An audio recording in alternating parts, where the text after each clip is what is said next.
మన పెట్టుబడి మన పిల్లల భవిష్యత్తు కోసమే కదా. మీ పెట్టుబడికి నమ్మకమైన వేదిక శ్రీ వాసవి ప్రాజెక్ట్స్. నిర్లక్ష్యం చేసి అన్నింటికి విషయం ఏంటంటే ఆంధ్ర అనేది భాష కాదు, ఆంధ్ర అనేది ఒక జాతి. నమస్తే, వెల్కమ్ టు ఐడ్రీమ్ మీడియా. నేను మీ రొద్దం శ్రీనివాస్. తెలుగు ప్రాచీనత, తెలుగు చరిత్ర, తెలుగు పూర్వ వైభవం, దాని నుంచి తెలంగాణ ఆవిర్భావం, దీనికి సంబంధించి దాదాపు 2 సంవత్సరాల పాటు విస్తృత అదేవిధంగా లోతైన అధ్యయనం చేసి ఇటీవల కాలంలో ఒక మంచి పుస్తకం అయితే వచ్చింది మార్కెట్లోకి. ఆ పుస్తకం పేరు తెలంగాణ చరిత్ర మూలాలు. దాని రచయిత ఎవరో కాదు, మా గురువు గారు, అదేవిధంగా నమస్తే తెలంగాణ పూర్వ ఎడిటర్ కట్టా శేఖర్ రెడ్డి గారు, సీనియర్ సంపాదకులు. ఆయన మనతో ఉన్నారు, మాట్లాడదాం దానికి సంబంధించి మరిన్ని విశేషాలు. నమస్తే సార్. సార్, ఏం సార్, తెలంగాణ చరిత్ర మూలాలని ఇటీవల ఒక మంచి పుస్తకాన్ని తెచ్చారు మీరు. చాలా అద్భుతమైన పుస్తకం అని చాలామంది చూసా, కామెంట్లు దాని కింద, దాని గురించి ఫేస్బుక్లో అక్కడిక్కడ కొంత చర్చ జరిగింది. అసలు తెలంగాణ చరిత్ర మూలాలు అనే పుస్తకం తేవడంలో మీ ఉద్దేశం ఏంటి? అసలు యాక్చువల్గా నా ఉద్దేశము తెలుగుకు సంబంధించిన మూలాలు వెతకడం. ఓకే.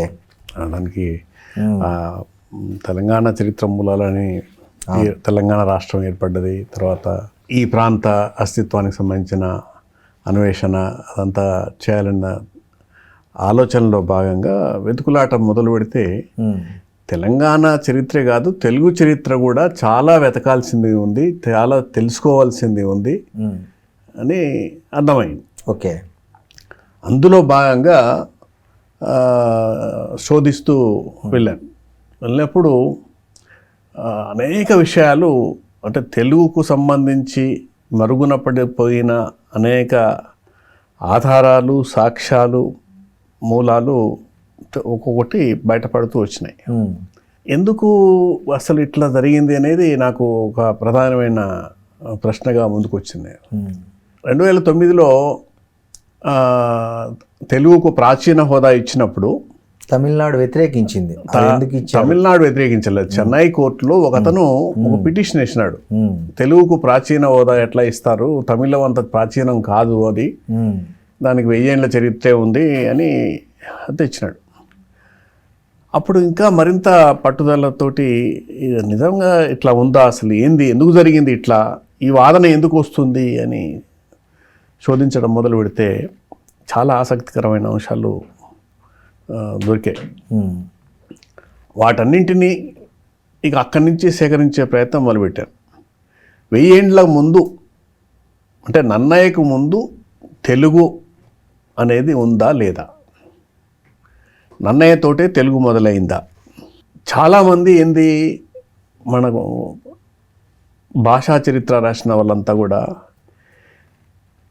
నన్నయ్య ఉపయోగించిన తెనుగు పదమే మొదటిది, ఆ తెనుగులో నకారము పొలువయి లకారం వచ్చింది, అది తెలుగు అయ్యింది. ఆ తర్వాత అందరూ రచయితలందరూ, కవులందరూ తెలుగు అనేది ఉపయోగిస్తూ వచ్చినారు. నన్నయ్యకు ముందు తెలుగు అన్నది లేదు. ఇది ఎక్కువ మంది చేసిన సూత్రీకరణ, కానీ అది వాస్తవం కాదు. అది వాస్తవం కాదు, వాస్తవం కాదు. అసలు ఆ రకమైన సూత్రీకరణ చాలా అన్యాయంగా అనిపిస్తుంది నాకు. ఎందుకంటే ఇప్పుడు నన్నయ్య మహాభారతం రాయడానికైనా సరే తెలుగు రాజరాజ నరేంద్రుడు ఏమడిగిండు, తెలుగులో మహాభారతం రచించండి, మన ప్రజకు ఆ ఇతిహాసం తెలవాల్సిన అవసరం ఉంది అని చెప్పి అడిగినాడు. నన్నయ్య కూడా తన సంకల్పంలో ఏం రాసుకున్నాడు, నేను తెలుగులోనే మహాభారతం రాస్తున్నానని రాసుకున్నాడు. తెలుగులో అడగడానికైనా, తెలుగులో రాయడానికైనా అంతకుముందు తెలుగు ఉండాలి, భాష ఉండాలా, సంపద ఉండాలి కదా, భాషా సంపద, పద సంపద ఉండాలా. అవును. దాని చాలా సాంస్కృతిక నేపథ్యం ఉండాలి కదా. ఖచ్చితంగా. అవన్నీ లేకుండా కేవలం నన్నయ్య అప్పటికప్పుడు ఎట్లా నిన్ను సాధించాడు అనేది ఆలోచన మన వాళ్ళు ఎందుకు చేయలేదు అనేది నాకు ఎదురైన ప్రశ్న. అక్కడి నుంచి చూసి ముందుకెళ్ళే కొద్దీ అనేక ఆధారాలు దొరికాయి. ఆ ఆధారాలను పట్టుకొని ఈ రచన చేయడం జరిగింది. ఓకే. తెలంగాణ అనేది తర్వాత కాలానికి సంబంధించింది. ఫస్ట్ బేసిక్గా మీ ఫోకస్ అంతా తెలుగు మీదే సాగింది. తెలుగుకు పూర్వ చరిత్ర ఉంది, తెలుగుకు గొప్ప వైభవం ఉంది, ప్రాచీనత ఉంది అని చెప్పడమే నా ప్రధాన ఉద్దేశం. దానికి సంబంధించి దొరికిన ఆధారాలన్నీ అంటే ఇతిహాస కాలం నుంచి, ఇతిహాసంలో నిజానికి ఐతరేయ బ్రాహ్మణంలో ఆంధ్ర ప్రస్తావన ఉంది. ఆంధ్ర కూడా అందక అంధ శబర పులింద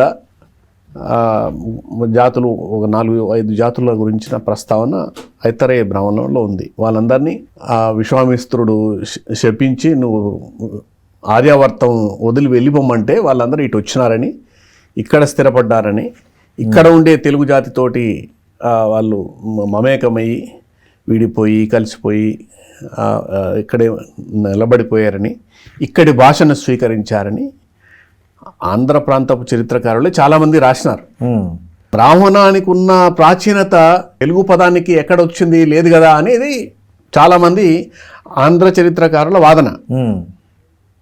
బ్రాహ్మణంలో ఆంధ్ర ఉంది, తెలుగు ఎక్కడుంది చూపించమని. బ్రాహ్మణాల్లో లేదు. ఇతిహాసాల్లో ప్రస్తావనలు ఉన్నాయి. ఆ ప్రస్తావనలు ఎలా ఉన్నాయి అంటే, సహదేవుడు దక్షిణ భారతదేశానికి రాజసూయ యాగంలో భాగంగా దండయాత్ర చేస్తూ వచ్చినప్పుడు ఆయనను ఎదిరించి పోరాడిన జాతుల్లో ఆంధ్ర, తలవాన, కళింగ, విదర్భ అని ఈ జాతులపై విజయం సాధించాడు. వీళ్ళందరూ ఆయనకు సాగిలపడి కానుకలు సమర్పించుకున్నారని మహాభారతంలో రాశారు. ఆంధ్రుల్ని ఐడెంటిఫై చేసినారు, కళింగుల్ని ఐడెంటిఫై చేసినారు, విదర్భుల్ని ఐడెంటిఫై చేసినారు. మధ్యలో ఉన్న తలవానుల్ని ఎందుకు ఐడెంటిఫై చేయలే? ఎవరి తలవానులు? తలవానులే తెలంగాణలు కావచ్చు కదా. అంధక అనేది ఆంధ్ర అయినప్పుడు తెలవానులు తెలంగాణ వాళ్ళు అవుతారు. తలవానులు రూపాంతరం చెంది అంటే తెలంగకు పూర్వపదం తలవాన కావచ్చు కదా. అవును. తలవాన అనేది తెలుగు ప్రాంతానికి సంబంధించింది అని రాబర్ట్ షేఫర్ అనే ఒక అతను ఈ ఎథ్నోగ్రఫీ ఆఫ్ యాన్సియంట్ ఇండియా అని ఒక బుక్ రాసినాడు. తలవాన పదం తెలుగు ప్రాంతానికి సంబంధించిందని రాసినాడు. మనం ఎందుకు పరిశీలించలేదనేది నా వాదన. ఓకే. అట్లా చాలా సందర్భాల్లో మహాభారతంలో తలవాన, తాళచర ఇట్లాంటి పదాలు ఉన్నాయి. తాళవన అని చెప్పడానికి ఈ ప్రాంతంలో ఉన్న తాటి వనాలు దేశంలో ఎక్కడ లేవు. వాస్తవం. మీకు అక్కడ విశాఖపట్నం నుంచి మొదలు పెడితే కావేరి దాకా ఎక్కడ చూసినా తాటి వనాలు ఉంటాయి. అవును. అట్లా కూడా తాళవనం అయ్యే అవకాశం ఉంది. అదొక ప్రతిపాదన. దాన్ని ఎందుకు వదిలేశారు? తాటి ఆకులతోనే తాళపత్ర గంధాలు తయారు చేశారు కాబట్టి తాళ అంటే తాటి వనాల సమూహం కూడా అయి ఉండొచ్చు మేబీ. తాళవనం. ఇంకొకటి తెలివాహ, గోదావరి నదికి తెలివాహ అనే పేరున్నది. ఆ తెలివాహ ప్రాంతవాసులే తెలింగులు అని చెప్పేసి చరిత్రలో బౌద్ధ జాతక కథల్లో ఉన్నది. తెలివాహ నది ప్రాంతవాసులు అని. అంధకులు అనేవాళ్ళు తెలివాహ తీరంలో ఉన్నారని కూడా ఉంది. కానీ అది మహానది ఉపనది తెలివాహ. మహానది ఉపనది తెలివాహ, తేలినది.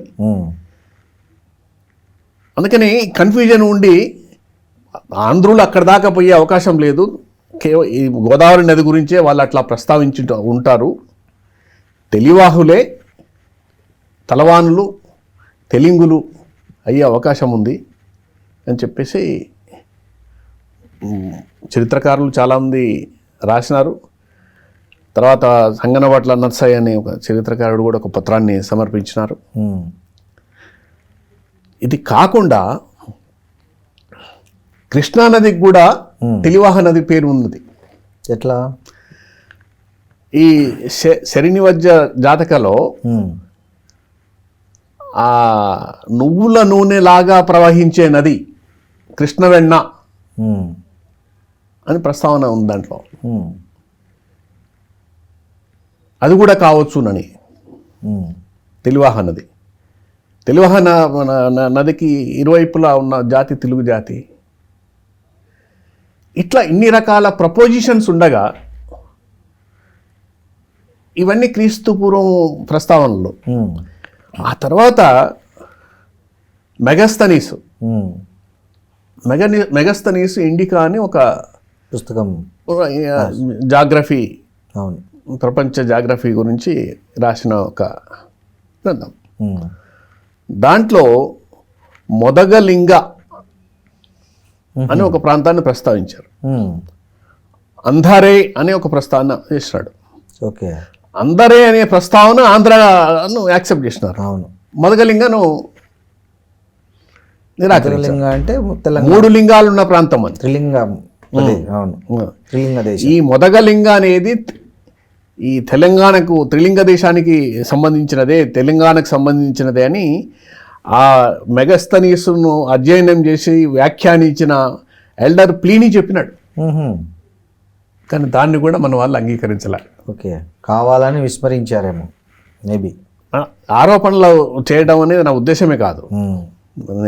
ఎందుకంటే వాళ్ళ కాలానికి వాళ్ళు చేసిన పరిశోధన, వాళ్ళకు దొరికిన ఆధారాలు, దాని ప్రకారం తర్వాత ఎప్పుడైనా సరే ఏ జాతి అయినా సరే ముందు తనను తాను గుర్తించుకుంటుంది తప్ప అవతల వాళ్ళను గుర్తించడం అనేది అవును. అంత ఈజీగా కాదు. అవును. పైగా చరిత్ర అనేది వాళ్ళ దృక్కోణంతో, వాళ్ళ అవసరంతో చూసి తయారు చేసేది. జర్నలిజంలోనే మనకు ఒక సూత్రం ఉంది కదా, ఎఫినిటీ. ఎస్. ఎఫినిటీ. మనకి ఏది దగ్గరగా ఉన్నదో దాన్ని ఎక్కువగా మనం కరెక్ట్. మన ఊరు వాళ్ళు, మన ప్రాంత విషయాలు ఎక్కువ తెలుసుకుంటాం కదా. అట్లాగే జాతులు కూడా మేల్కొన్నప్పుడు వాళ్ళ సొంత ఐడెంటిటీని ముందుగా గుర్తించుకోవడానికి ప్రయత్నం చేస్తారు. దాంట్లో భాగంగా జరిగి ఉండొచ్చు. దాన్ని నేను ఒక పెద్దగా తీవ్రమైన విమర్శగాను అది భావించటం వల్ల విస్మరణ, నిర్లక్ష్యము అయితే అయి ఉండొచ్చు అంతే. ఇదైన తర్వాత టోలెమీ అనే అతను మళ్ళా ఇండియన్ జాగ్రఫీ గురించి రాసినాడు. త్రిలింగాన్ అనే ప్రస్తావన చేసినాడు. తర్వాత అందారే ప్రస్తావన ఆయన కూడా చేసినాడు. ఈ 2 గంగానది ఒడ్డున ఉన్నట్టు రాసినాయి. ఏది? త్రిలింగ అండ్ అందారే. ఓకే. కానీ ఆంధ్రను ఒప్పుకొని త్రిలింగాను నిరాకరించడం అని. అది క్రీస్తు శకం 1వ శతాబ్దం 2వ శతాబ్దం కాలం నాటి వ్యాఖ్యానం కదా. మరి అది ప్రాచీనత కాదా? దాన్ని ఎందుకు నిరాకరిస్తారు?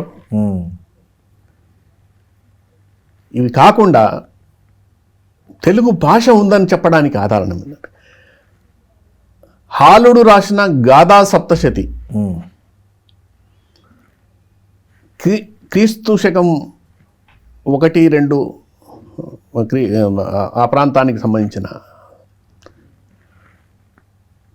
ఎన్ని వందల తెలుగు పదాలు ఉన్నాయి దాంట్లో. తెలుగు పదాలు విపరీతంగా ఉన్నాయి. ఓకే. వాళ్ళు రాజులు ప్రాకృత భాష మాట్లాడే వాళ్ళు కావచ్చు. అవును. కానీ రాసే భాష స్థానిక ప్రజల భాష. ఎస్. స్థానిక ప్రజల భాషకే వాళ్ళు పైశాచి భాష అని పెట్టినారు. అంటే అది పైశాచి భాషలో రాసిన దాన్ని ఆయన తిరస్కరించిండని కదా ఒక మన గ్రంథం తగలబెట్టాడు.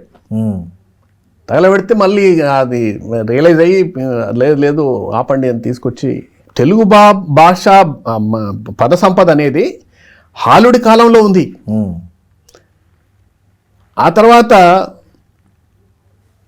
కమలాపురం, కడప జిల్లా కమలాపురంలో కలమల్ల శాసనం తెలుగు శాసనం. అవును. బాదామి చాళుక్యులు వేసిన చాలా శాసనాలు తెలుగు శాసనాలు ఉన్నాయి. బాదామి చాళుక్యులు ఎర్లీ చాళుక్యులు కదా, తొలి చాళుక్యులు కదా వాళ్ళు. 6-7 శతాబ్దాల కాలం వాళ్ళు వేసిన తెలుగు శాసనాలు ఉన్నాయి. తర్వాత బీచుపల్లి దగ్గర శాసనము, వాడపల్లి దగ్గర శాసనము, ఇవన్నీ 6-7 శతాబ్దాల కాలం నాటి శాసనాలు. అవి తెలుగులో ఉన్నాయి, తెలుగు పదాలు ఉన్నాయి వాటిల్లో. ఓకే. ఇవి కాకుండా పండరంగడు, యుద్ధమల్లుడు వాళ్ళు రాసిన పద్యాలు ఉన్నాయి, శాసన పద్యాలు. ఓకే. శాసనాల్లో వేసిన పద్యాలు. జనవల్లభుడు రాసిన శాసనం ఉంది, పద్య శాసనం, తెలుగులో రాసిన శాసనం. ఓకే. వేములవాడ కేంద్రంగా చాలా తెలుగు భాషా గ్రంథాలు వచ్చినాయి.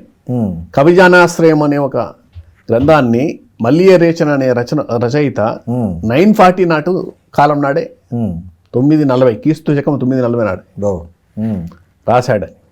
అంటే ఈ లెక్కన తెలుగు భాష ఎంత ప్రాచీనమైందని అనుకోవచ్చు సార్? మామూలుగా మీ పరిశోధన అన్నిటి మిగతా భాషలకు ఎంత ప్రాచీనత ఉందో ఈ భాషకు అంత ప్రాచీనత ఉంది. తమిళ, కన్నడ వీటన్ని కూడా నీకు ఒక్కసారే దక్షిణాది భాషలకు ఉన్న ఈ భాషలన్నీ అన్ని ఒకేసారి ఒక పరిపూర్ణమైన భాషగా అవతరించలే. అవును, ఒక క్రమగతిలో అభివృద్ధి చెందుతూ వచ్చినాయి. పద సంపద విస్తరిస్తూ వచ్చింది, పెరుగుతూ వచ్చింది, భాష పెరుగుతూ వచ్చింది, అక్షరాలు పెరుగుతూ వచ్చినాయి. దానికి ఒక క్రమగతి ఉంది, అందరికీ అదే వర్తిస్తుంది అది. అంతేగాని మేమే ప్రాచీనము, మాకు మేబీ కొంత తేడా ఉంటే ఉండొచ్చు కాక, కానీ తెలుగు భాష కూడా 2500 సంవత్సరాల కాలం నుంచి మనుగడలో ఉంది. ఓకే, 2000 భాష మాట్లాడుకునే భాష ఉంది. ఆ తర్వాత శాసన భాష వచ్చింది, ఆ తర్వాత గ్రంథ భాష వచ్చింది. ఇవి కాకుండా పురాణాల్లో దాదాపు ఒక 5 పురాణాల్లో తెలింగ, తైలంగ దేశ ప్రస్తావనలు ఉన్నాయి. మరి పురాణాలు కూడా ప్రాచీనమైనవి కదా, 100% కదా. పోనీ క్రీస్తు పూర్వం ముందు రాసినవి కాదు, క్రీస్తు శకం 5-6 శతాబ్దాల్లో వచ్చినాయి. 5-6 శతాబ్దాలు అంటే ప్రాచీనమే కదా. అంతే కదా సార్. అంటే ఇప్పుడు 20వ శతాబ్దంలో ఉన్నాం మనం. వాటిని ఎందుకు యాక్సెప్ట్ చేయలే? అసలు తెలింగ లేదు, తెలుగు లేదు, త్రిలింగ లేదు. ఈ వాదనలు చాలా అన్యాయమైన వాదనలు చేసి ఆ తెలుగు యొక్క ప్రాచీనతను, తెలుగు పదావిర్భావాన్ని, భాషావిర్భావాన్ని, భాషా చరిత్రను నిర్లక్ష్యం చేసి అన్నింటికీ మరొక ప్రత్యామ్నాయ పదాన్ని తగిలించి ధాతువు సార్, ఇంతకాలం లేని ఈ తెలుగు ఆంధ్ర వివాదం ఇప్పుడు కొత్తగా ఎందుకు తెరపైకి వచ్చింది? దాని మీద ఇప్పుడు ఎందుకు అది ఒక భాషా యుద్ధంగా మారుతుంది? విషయం ఏంటంటే ఆంధ్ర అనేది భాష కాదు, ఆంధ్ర అనేది ఒక జాతి, ఆంధ్ర అనేది ఒక దేశం. ఆంధ్ర అనేది ఒక దేశం, ఆంధ్ర అనేది ఒక జాతి. తెలుగు అనేది భాష. తెలుగు జాతి ఉంది, తెలుగు దేశం ఉంది, తెలుగు భాష ఉంది.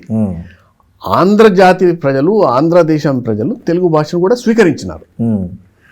స్వీకరించి అన్ని సందర్భాలకు ఆంధ్ర భాషా చరిత్ర, సమగ్రాంధ్ర సాహిత్యం, ఆంధ్ర మహాభాగవతం, ఆంధ్ర మహాభారతం తెలుగు ఉండగా రాసిందేమో తెలుగులో. అవును, అన్ని రాసినవన్నీ తెలుగులో. ఆంధ్ర ప్రాంతం వాళ్ళు రాసుకున్నారు కాబట్టి వాళ్ళ ప్రాంతం పేరు తగిలించుకున్నారేమో, మేబీ కావచ్చు. కానీ అది అక్కడితో ఆగుతలే కదా, అక్కడితో ఆగుతవే. తెలుగు అనేది మరుగున పడిపోతుంది కదా.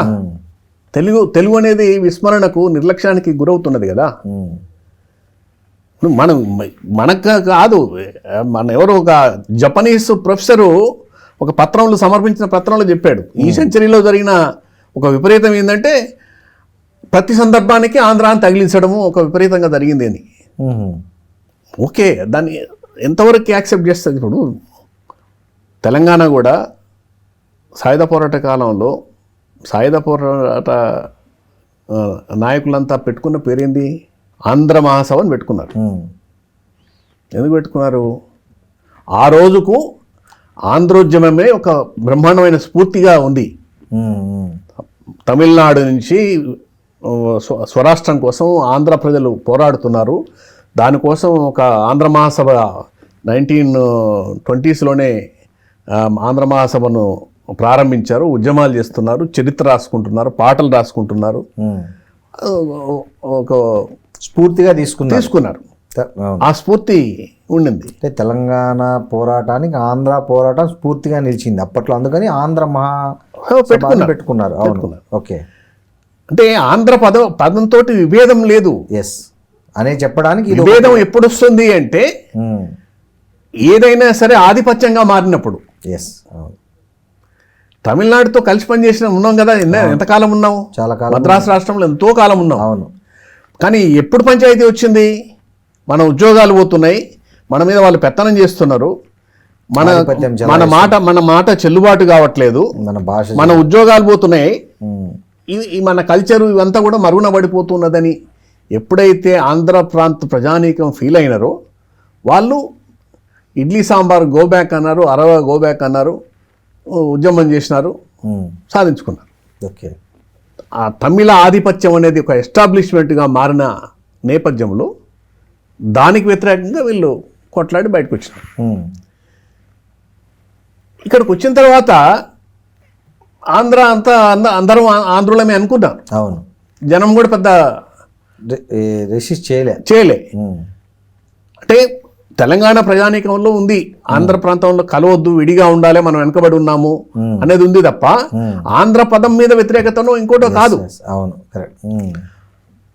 కానీ ఎప్పుడైతే ఇక్కడ రెండు రాష్ట్రాలు ఏర్పడి, రెండు రాష్ట్రాలు కలిసిపోయి, రెండు రాష్ట్రాల్లో ఆంధ్ర ఆధిపత్యం అనేది ఒక ఎస్టాబ్లిష్మెంట్ కింద, ఒక అధికారం కింద మారి డామినేట్ చేయడం మొదలుపెట్టిందో అప్పుడు తెలుగు అనేది, తెలంగాణ అనేది పైకి వచ్చింది ఆటోమేటిక్. అది అవును. మీకు అక్కడ మీరు అక్కడ చేసిందే ఇక్కడ తెలంగాణ ప్రజలు చేసినారు. అవును. దాంట్లో భాగంగానే ఇవాళ తెలుగు, తెలంగాణ అస్తిత్వాల్ని మీరు ఇంత సమగ్ర పరిశోధన చేశారు కదా, అసలు ఈ ఆంధ్ర ఏంది, తెలంగాణ ఏంది, రాయలసీమ ఏంటి, ఇవి ఎట్లా ఫస్ట్ ఆఫ్ ఆల్ ఎట్లా ఫామ్ అయ్యాయి ఈ పదాలు? ఇప్పుడు మానవ జాతి చరిత్ర అంతా కూడా రాజుల చరిత్ర, యుద్ధాల చరిత్ర, వలసల చరిత్ర. ఓకే. నాకు కనిపించినంత వరకు ఓకే. తెలుగు జాతి అంతా అఖండంగా, తెలుగు ప్రజలంతా అఖండంగా ఒకే రాజు పాలనలో ఉన్న సందర్భాలు చాలా కూతి. అవును. శాతవాహనుల కాలము, కాకతీయుల కాలము, కృష్ణదేవరాయల కాలము. ఈ మూడు సందర్భాల్లో కూడా అన్ని ప్రాంతాలు వాళ్ళ అధీనంలో లేవు. అవును. మెజారిటీ ప్రాంతాలు వీళ్ళ అధీనంలో ఉన్నాయి, ఉంటూ వచ్చినాయి. కానీ కాలక్రమంలో తూర్పు చాళుక్యులు వచ్చేది, బాదామి చాళుక్యులు, పశ్చిమ చాళుక్యులు, బాదామి చాళుక్యులు వచ్చి ఈ త్రిలింగ దేశమన్ని జయించి ఇక్కడి నుంచి బంగాళాఖాతం దాకా స్వాధీనం చేసుకొని వేంగిలో వాళ్ళ ఒక రీజెంట్ను, ఒక గవర్నర్ని పెట్టుకున్నారు. బాదామి నుంచి పరిపాలిస్తూ వేంగిలో ఒక గవర్నర్ పెట్టుకున్నారు. ఈ తెలంగాణ అంతా అప్పుడు విభజన జరిగింది. ఓకే.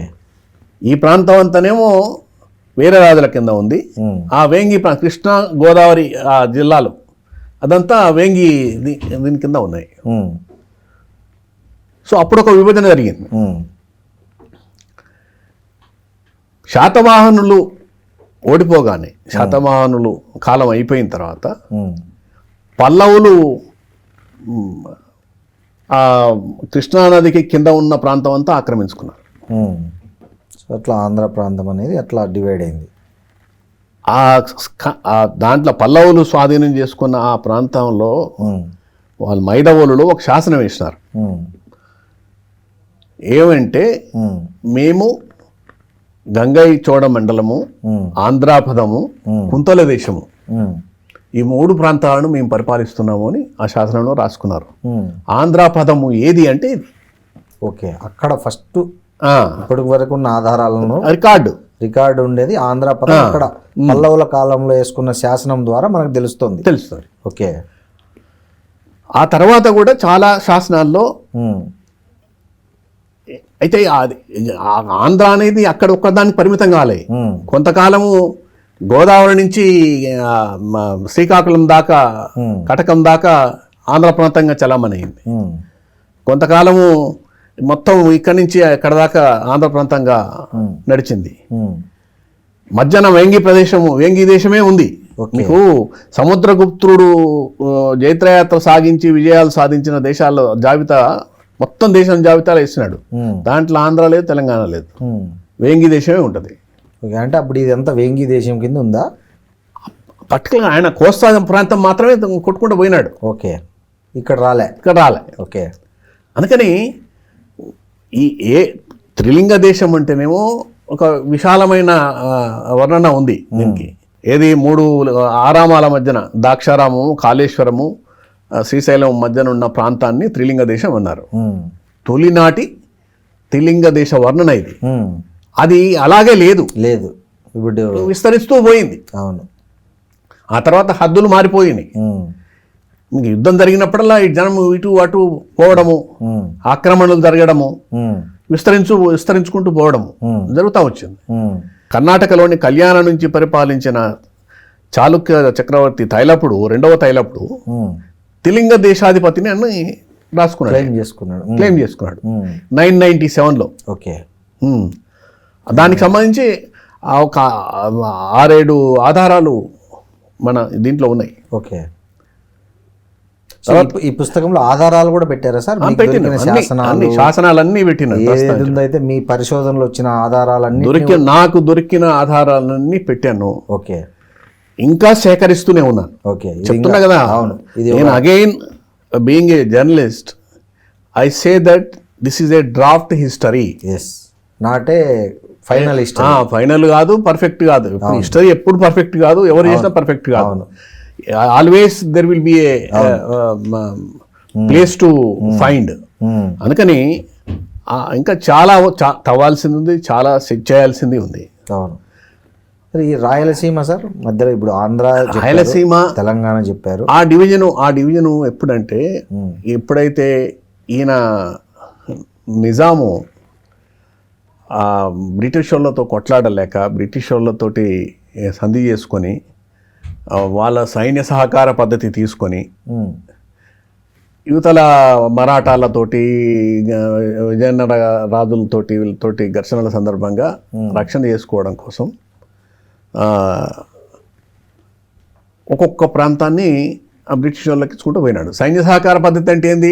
నువ్వు నాకు రక్షణగా నీ సైన్యాన్ని పంపించు, నీకు అవసరమైనప్పుడు నీకు అవసరమైనప్పుడు పంపుడు ఏం లేదు, నేను కిస్తు కట్టుకుంటూ పోతా నీకు.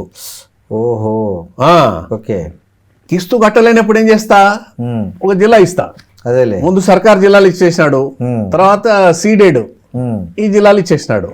అప్పుడు సెపరేట్ అయింది రాయలసీమ. అంటుంటే సీడెడ్ అనేది బాగాలేదు, దీనికి ఏదైనా పేరు పెట్టాలని చెప్పేసి 1920s ఆ ప్రాంతంలో ఫ్రీడమ్ ఫైటర్స్ అంతా కూర్చొని మాట్లాడుతున్నప్పుడు ఆయన ఒక పెద్ద మనిషి, ఆ కాలపు స్వాతంత్ర సమర యోధుడు ఉండి రాయలసీమని పెట్టుకుంటే బాగుంటుందని చెప్పి అన్నాడు. రాయలసీమని పెట్టినారు. అట్లా ఆ ప్రాంతము ఆ సీడెడ్ అయినప్పటి నుంచి అది సపరేట్ ఎంటిటీగా మారింది. ఓకే, అంతకుముందు కూడా ఇది సింగిల్ కమాండ్ సిస్టంలో ఎప్పుడు లేవు. కడప ఒక కమాండ్ సిస్టంలో ఉంది, కర్నూలు వెలుగోడు కింద ఉంది, కర్నూలు కింద ఉంది, ఆదోని కింద ఉంది. ఎక్కడికక్కడ ఆ నాయంకర వ్యవస్థ. తమిళనాడు కదా, ఇక్కడ కృష్ణదే మన ప్రతాపరుద్రుడి కాకతీయుల కాలంలో ఉన్న నాయంకర వ్యవస్థలో 74 మంది సామంతులు ఉండేవాళ్ళు. 74 మందో 72 మందో సామంతులు ఉండేవాళ్ళు. ఆ సామంతులే పరిపాలించేటోళ్ళు. వాళ్ళు పన్నులు వసూలు చేసి ఇక్కడ కట్టేటోళ్ళు. ఆ సామంతుల వ్యవస్థ రాను చివరికి మనకు జమీందారులుగా, దేశముఖులుగా మిగిలినారు. ఓకే, ఇప్పుడు ఇక్కడ ఉన్న దేశముఖులు జమీందారులుగా మిగిలినారు. ఇంకా చిన్నగా అవి మొదట దాదాపు ఒక జిల్లా, 2 జిల్లాల ఆధిపత్యంలో ఉన్న సామంతులు క్రమంగా 50 గ్రామాలు, 60 గ్రామాలు, 70 గ్రామాలు, 90 గ్రామాలు అట్లా మారుకుంటూ వచ్చి చివరికి వాళ్ళే దేశముఖులు, జాగీర్దారులు, దొరలుగా మిగిలినారు మనకు. ఓకే, మరి ఇప్పుడు ఈ వేరు అంటున్నారు కదా సార్ ప్రాంతాలు, మరి ఆంధ్ర ప్రాంతం కానీ ఆంధ్ర ఖ్యాతిని గురించి కానీ నిర్దిష్టంగా ఎక్కడైనా పేర్కొన్నారా మీ పరిశోధనలో? అట్లా ఏమైనా వెలుగులోకి వచ్చిందా? ఉంది. ఆంధ్ర ఖ్యాతి, ఆంధ్ర చరిత్ర శాతవాహనులది కూడా అది వివాదాస్పదం అయినప్పటికీ శాతవాహనులు ఆంధ్రులు అని పురాణాల్లో ఉంది. ఓకే. పురాణాల్లో మెన్షన్ చేసినారు. ఉమ్. శాతవాహను బహుశా ఆంధ్రులు మొదట వచ్చిన ఆంధ్రులు వాళ్ళేనేమో శాతవాహనులు. ఉమ్. వాళ్ళు చివరి పరిపాలించిన ప్రాంతము అమరావతి. ఓకే. వాళ్ళ అంతిమ కాల రాజధాని అమరావతి. ఉహు. అందుకని ఆ చరిత్ర ఆ ఖ్యాతి ఎట్లాగుంటుంది. ఉమ్. నేనేమంటున్నంటే ఆంధ్రులకు చరిత్ర ఉంది, ఒక దేశం ఉంది, పరిపాలన ఉంది. పల్లవులు పరిపాలించినారు, ఇక్కడ శాతవాహనులు పరిపాలించినారు, అనేక మంది సామంతరాజులు ఉన్నారు. వెలనాడు, పలనాడు ఇవన్నీ ఆ ప్రాంతంలో ఉన్నవే కదా. అవి సింగిల్ యూనిట్ కాదు కదా. అవును.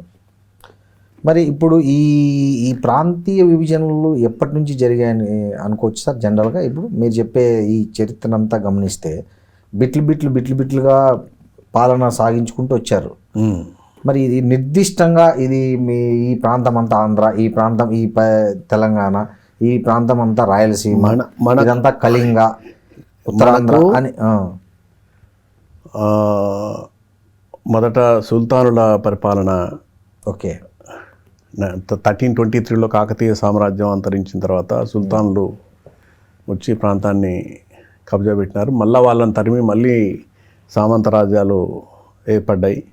సామంత రాజ్యాలు 72 మంది ఎక్కడోళ్ళక్కడ పరిపాలించుకుంటూ, అక్కడ అనవయమారెడ్డి, ఇక్కడ రాచకొండ రాజులు, వరంగల్లోనేమో కాపయ్య నాయకుడు, అట్లా ఎక్కడికక్కడ సామంత రాజులు పరిపాలించుకుంటూ ఉన్న కాలంలో ఈ బహమనీ సుల్తాన్స్ బలపడి వాళ్ళు వచ్చి తర్వాత ఈ సామంత రాజ్యాలన్నింటినీ కొల్లగొట్టినారు.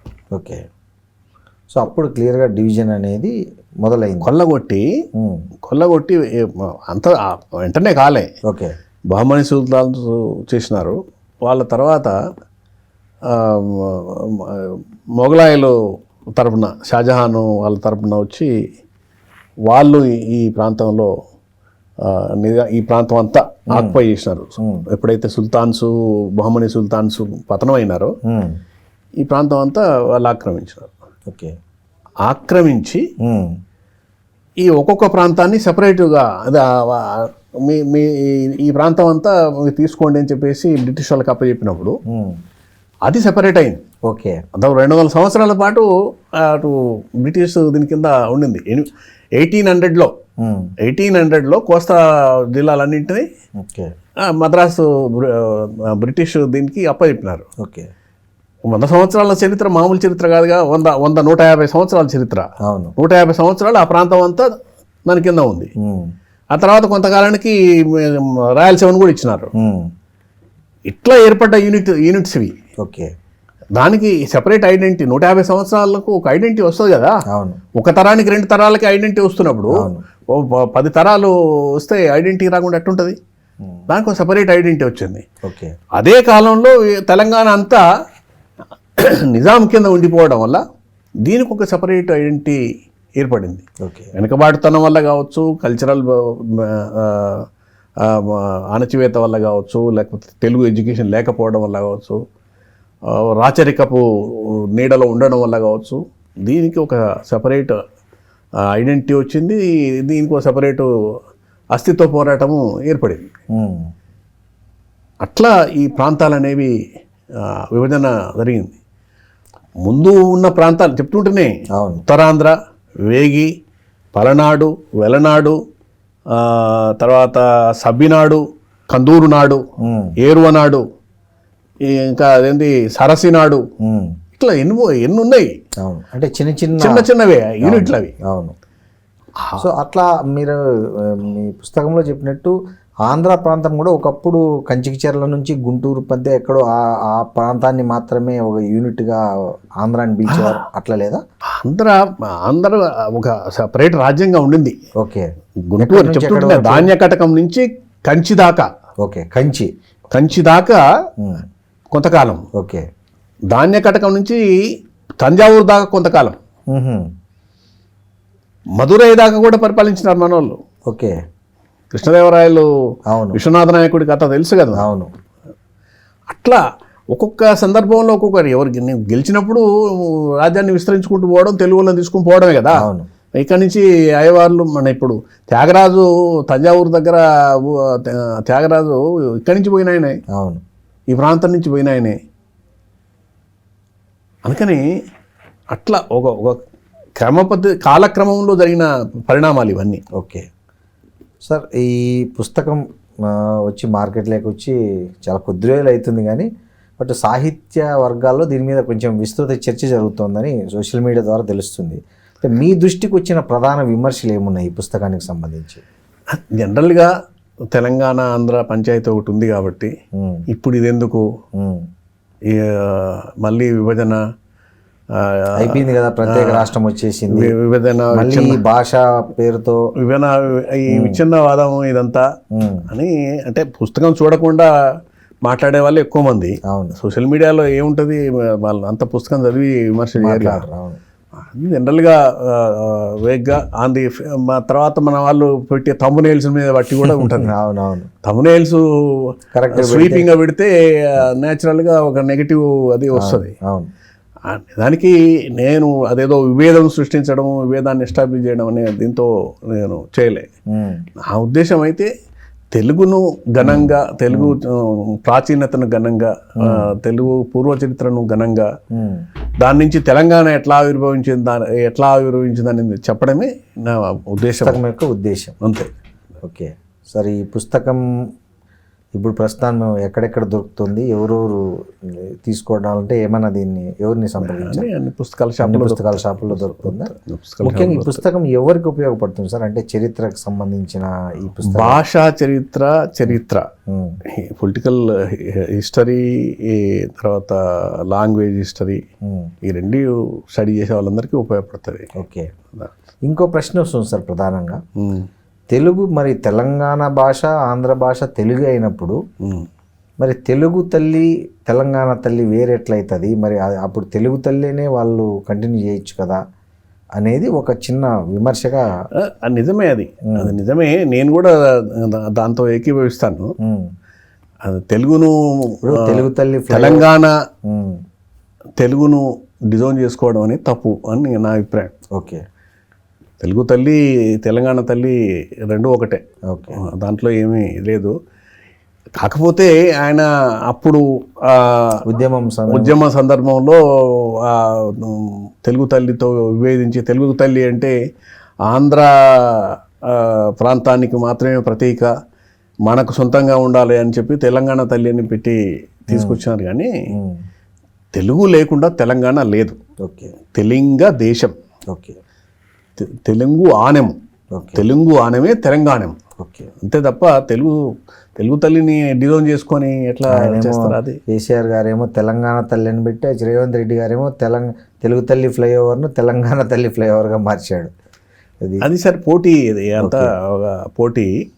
నిజానికి అది ఇప్పుడు అవసరం లేదు, అది తెలిసి అంతా డిజైన్ చేసుకోవాల్సిన అవసరం లేదు. తెలుగు తల్లిని ఇప్పుడు అక్కడ వాళ్ళు ఆంధ్ర మాత అనుకొని ఇక్కడ మీరు తెలంగాణ తల్లి అనుకుంటే ఇంకా తెలుగు తల్లి ఏమవుతుంది?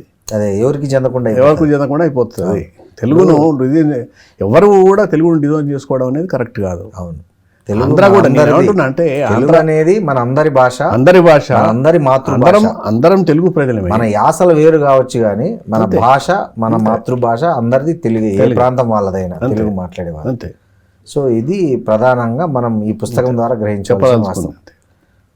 Thank you sir, thank you very much. Thank you. And for more videos, please subscribe to iDream. Please subscribe to iDream. Please subscribe iDream. And please subscribe to iDream. For more videos, subscribe to iDream. please like, share and subscribe to the channel. Congratulations iDream. Subscribe to iDream. Subscribe to iDream. So subscribe to iDream Media. iDream ki iDream team andarki huge congratulations. Please subscribe iDream Media. Please subscribe to iDream. Subscribe iDream. Please subscribe to iDream. iDream అంటే నా కళల ఛానల్ను subscribe చేసుకున్న నోరు తిరుగుతలేదు, మీరైతే గంట గుర్తు కొట్టండి. For more such videos, please subscribe to iDream.